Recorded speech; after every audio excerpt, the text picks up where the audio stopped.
estábamos viendo, ¿no es cierto?, este método de estudio bíblico basado en 4 pasos: observación, interpretación, correlación y aplicación. Y habíamos dicho que la observación básicamente trata de responder la pregunta ¿qué dice el pasaje? Y ahí están las 6 preguntas que nos ayudan a esto, ¿no? ¿Qué, quién, cómo, por qué, cuándo y dónde? En el segundo paso vimos la interpretación, que básicamente la pregunta es ¿qué significa? ¿No es cierto?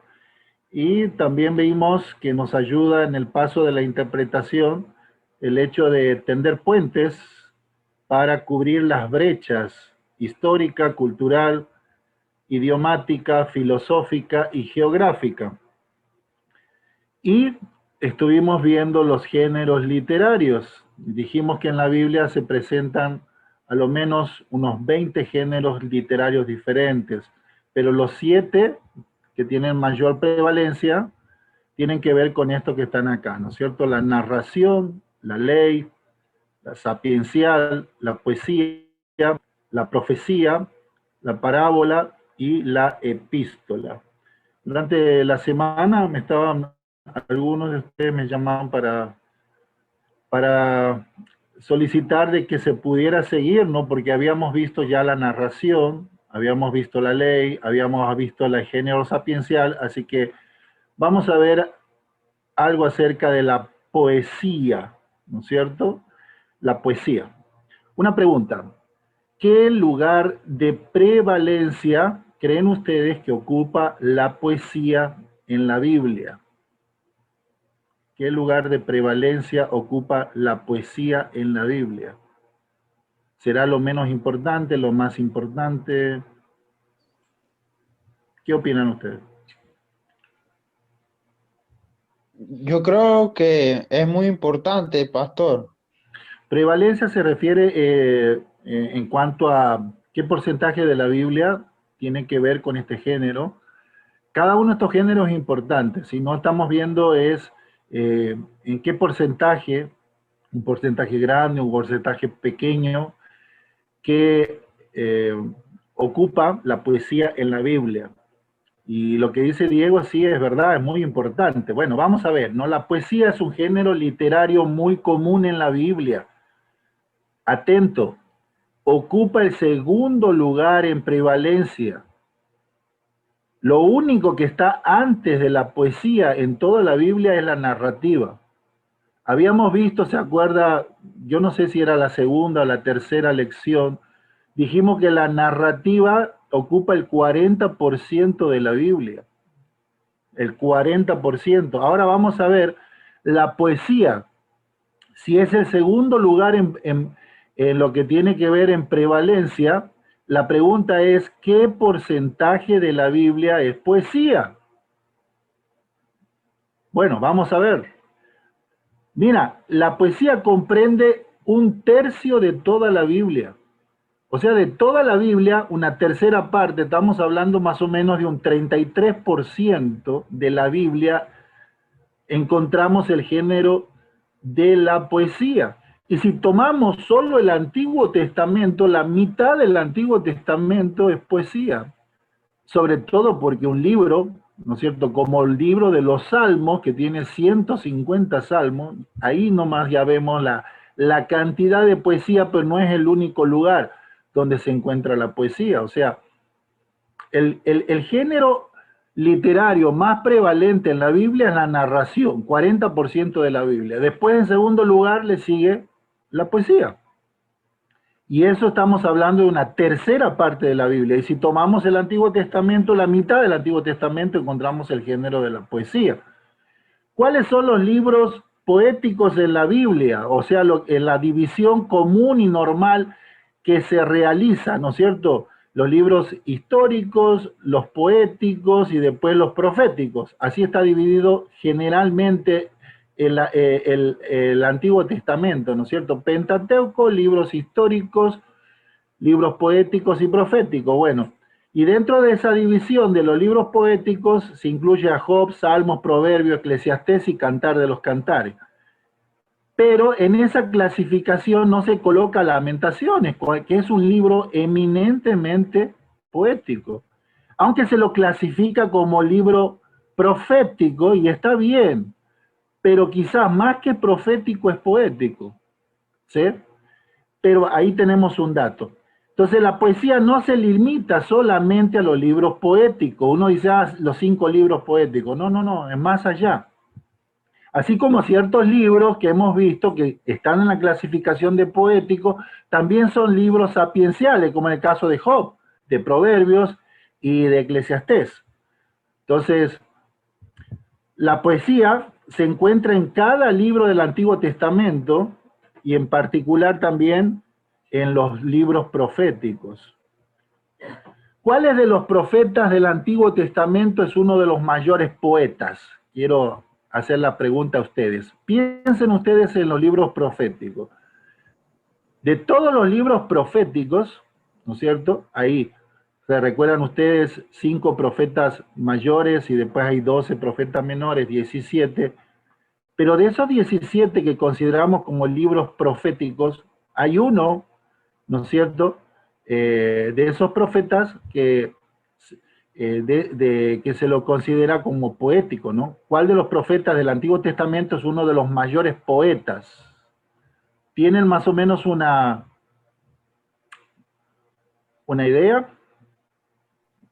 Jeremiah. Jeremías. Daniel. Tú dices por Lamentaciones, ¿verdad? Vamos a ver. Uno de los mayores poetas, y es verdad, ¿no es cierto? No. También hay poesía en Isaías y también en Lamentaciones, pero el libro de Nahum es considerado, además de ser un libro profético, es eminentemente poético. Nahum, ¿no?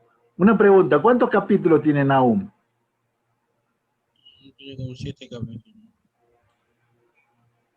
Ahí está. ¿Cuántos capítulos tiene Nahum? 7. Fíjense ahí en la Biblia. ¿Cuántos capítulos tiene Nahum? No voy a decir nada. Vayan buscándolo. Cuesta un poquito encontrarlo. Hay que buscarlo.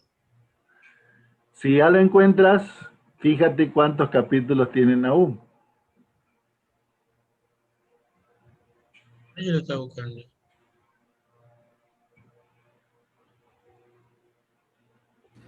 De 3 capítulos. 3 capítulos. Y si te preguntaría de qué se trata Nahum, bueno, Nahum, ¿no es cierto? No vamos a hacer el estudio del libro de Nahum, pero ya que estamos acá, como es eminentemente poético, él profetiza contra un reino, ¿no es cierto? Un poder mundial que era Asiria. Y él anticipa la caída de Asiria por Babilonia, que lo iba a invadir. Y lo hace en forma poética. 3 capítulos, solamente 3 capítulos. Y Nahum iba a ver o iba a profetizar lo que Jonás ansiaba. Cuando Dios le dijo a Jonás, ve a Nínive y anuncia el castigo de Dios, el juicio de Dios, la destrucción, a la final se frustró Jonás porque no se cumplió, porque se arrepintieron, ¿no es cierto? Y Dios retiró el castigo y por eso estaba enojado Jonás, y seguramente porque él, ¿no es cierto?, había sufrido, parte de su familia fueron descuartizados, porque cuando uno estudia la cultura, ¿no es cierto?, ninivita y los asirios, realmente cuando ellos conquistaban una ciudad, destrozaban todo, mataban.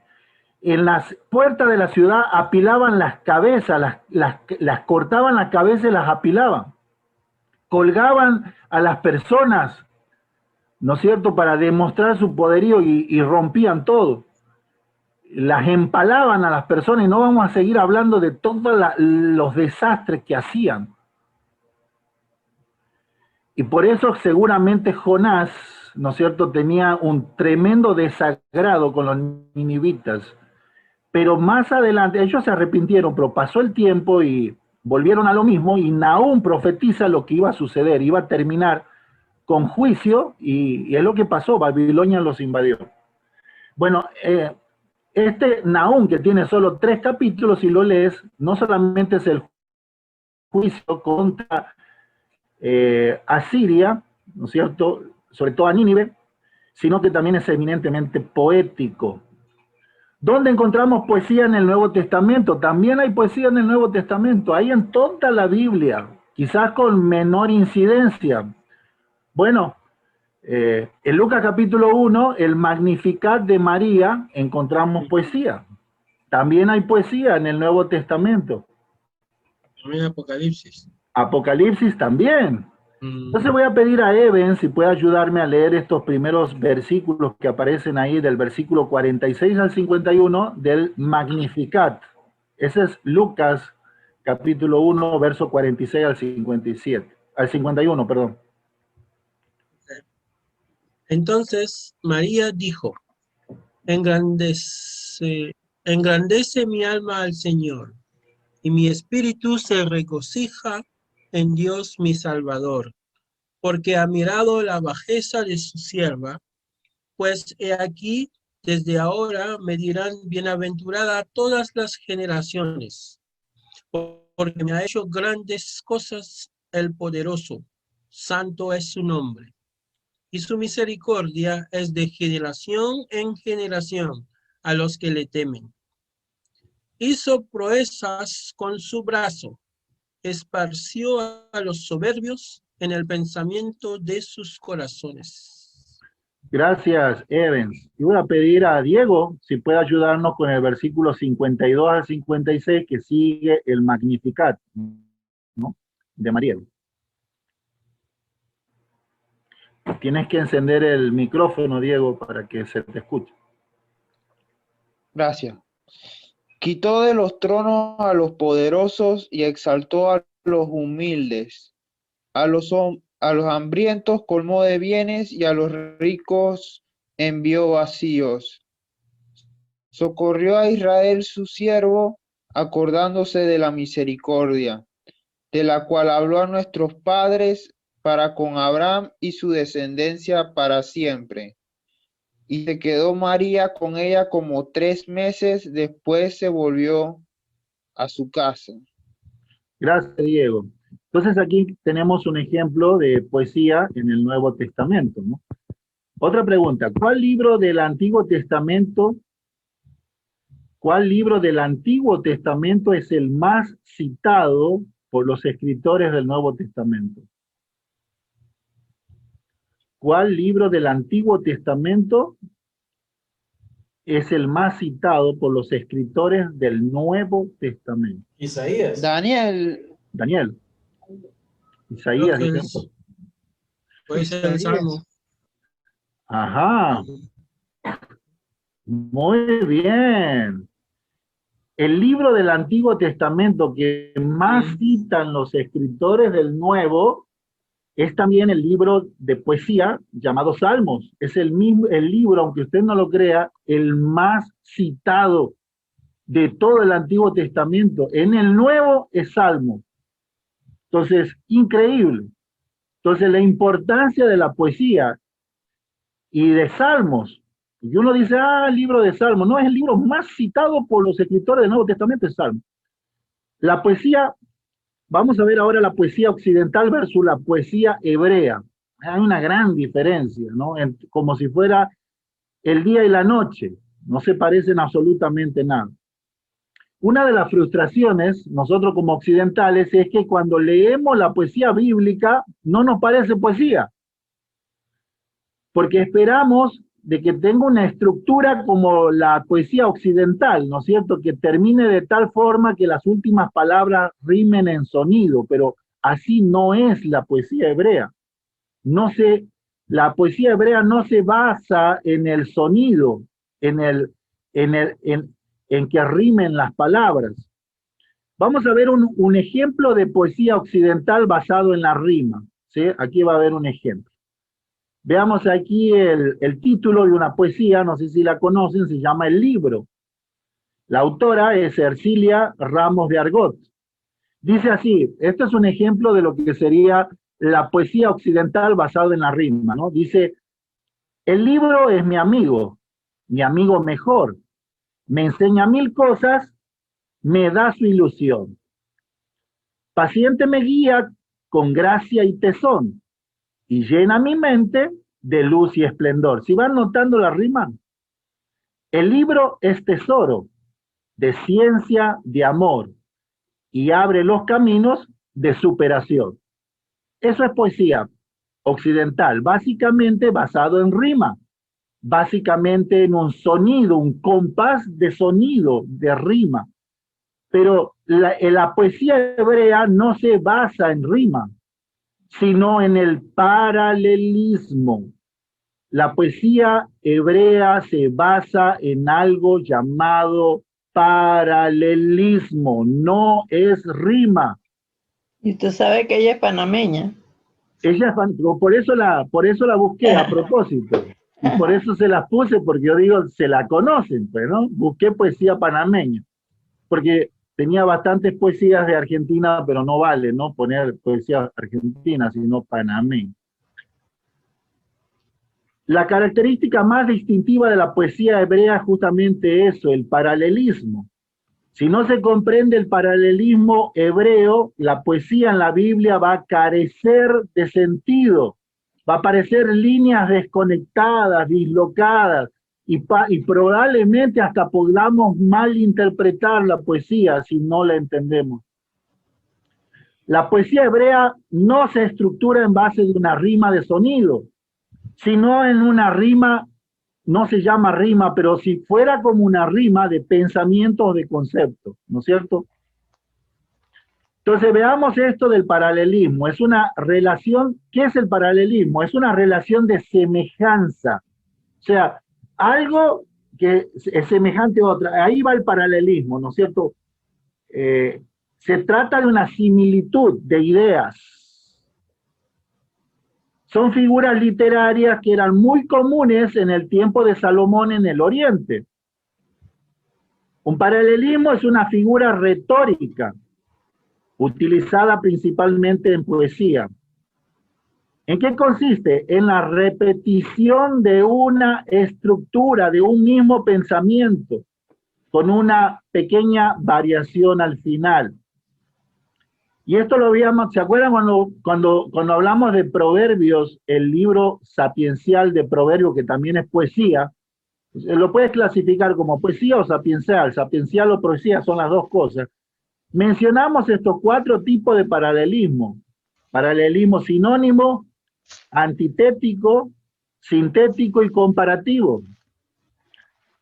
Dijimos que el paralelismo sinónimo, la segunda parte de la oración, reafirma lo dicho en la primera parte, con algo semejante. Vamos a poner un ejemplo de poesía que, si uno la lee, diría, esto no es poesía, pero sí la es. Por ejemplo, en la versión antigua, la versión antigua de la Reina Valera, 1909, Mateo capítulo 21, verso 5, dice, eso es poesía, aunque a simple vista lo leemos y no parece poesía. Dice, decida la hija de Sión, ¿no es cierto? Es una profecía que está citando Mateo. Mira, tu rey viene a ti, humilde y montado en una asna, y en un pollino, hijo de bestia de carga. En la Reina Valera, versión antigua, 1909, habían traducido, si ven que está subrayado ahí la palabra y pareciera ser, si uno lee este versículo y dice, bueno, a la final, Jesús, ¿dónde estaba montado? ¿En la asna o en el pollino, hijo de la bestia de carga? Y para el colmo hay una conjunción ahí, la I. Y pareciera ser como que Jesús está un pie en el asna y otro pie está sobre un pollino, porque la I es una conjunción. Por esta razón, en la revisión 1960, la Reina Valera, ¿no es cierto?, hizo una corrección. Quitó la conjunción I para que exprese mejor la aposición o el paralelismo sinónimo. Ahí la versión, el mismo versículo, la versión 1960 dice, decida la hija de Sión, he aquí, tu rey viene a ti, manso y sentado sobre una asna, coma, sobre un pollino, coma, hijo de animal de carga. Y ahí está expresando justamente el paralelismo sinónimo. Nosotros le llamamos también en español aposición, donde dice que está sentado sobre una asna, coma, y sigue explicando sobre lo mismo. O sea, se trata del mismo animal, pero dice sobre un pollino, coma, se trata del mismo animal describiéndolo, dice hijo de animal de carga. Pero eso, ¿no es cierto?, es un paralelismo sinónimo, o sea, habla de lo mismo. Y es poesía, aunque no parezca, ¿no es cierto? También tenemos el paralelismo antitético. La segunda parte de la oración expresa una idea contraria. Por ejemplo, Proverbios, libro poético y también de sabiduría, capítulo 10, verso 12, dice, el odio despierta rencillas. Y ahí viene el paralelismo antitético o contrario. Pero el amor cubrirá todas las faltas. Otro versículo, ahora de los Salmos, el paralelismo antitético. En la mañana, hablando de una planta, de una flor, en la mañana florece y crece. A la tarde es cortada y se seca. Si ven ahí el paralelismo antitético que expresa lo contrario en la segunda línea. Muy bien, paralelismo sintético. La segunda parte amplía el concepto, lo aumenta o lo complementa o lo completa el pensamiento. Por ejemplo, Salmo 119:11. En mi corazón he guardado tus dichos. Y la segunda no parte contra ti. lo completa, lo complementa, lo amplía, dice, para no pecar contra ti. Está hablando de lo mismo, ¿no es cierto? A nosotros nos suena como si fuera una razón, ¿no? Pero lo que hace el paralelismo ahí es completar la idea. En mi corazón he guardado tus dichos para no pecar contra ti. Otro versículo. Ahora en el Nuevo Testamento, un paralelismo sintético.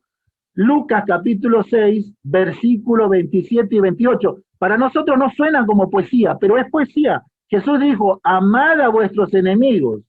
Y coma, sigue completando la idea, agrega, haced bien a los que os aborrecen, bendecid a los que os maldicen y orad por los que os calumnian. Paralelismo sintético. Avanzamos. Hay un tipo de paralelismo sintético que se le llama escalera. Se lo llama así porque es como que el primer pensamiento se repite, pero lo va subiendo como una escalera a un segundo, un tercer nivel de pensamiento. Esto, por ejemplo, en el Salmo número 1 encontramos este paralelismo sintético escalera, ¿no es cierto? Bienaventurado el varón que no anduvo en consejo de malos. Y sigue la expresión, habla de lo mismo, al próximo nivel. Dice, ni estuvo en camino de pecadores, y sigue al próximo nivel, ni en silla de escarnecedores se ha sentado. Es poético y es un paralelismo sintético escalera. Paralelismo comparativo, el cuarto y último, compara una frase con otra.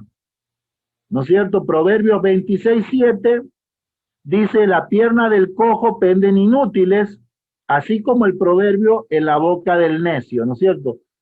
Tú ves a un cojo, tiene la pierna, está ahí, pero no le funciona. Bueno, el necio puede tener muchos doctorados y eso no le sirve de nada porque sigue siendo necio. De hecho, por ejemplo, en la historia, los más grandes asesinos y criminales tenían PhD. No eran gente ignorante. Los que formaban parte de la SS, muchos de ellos eran médicos, muchos de ellos eran psiquiatras, tenían título universitario y también tenían posgrado. Los que manejaban los campos de concentración tenían posgrado y eran necios, porque matar o cercenar la vida de alguien, eso es necedad. Entonces, ¿de qué sirve toda la capacitación, de la preparación con lo que hicieron? También dice el otro versículo ahí, Proverbios 25 y 26, dice, como el agua fría al alma sedienta, así son las buenas nuevas de lejanas tierras. Como fuente turbia y manantial corrompido, es el justo que cae delante del impío. Ok, poesía. Vamos a ver un poco ahora las figuras retóricas o lenguaje figurado.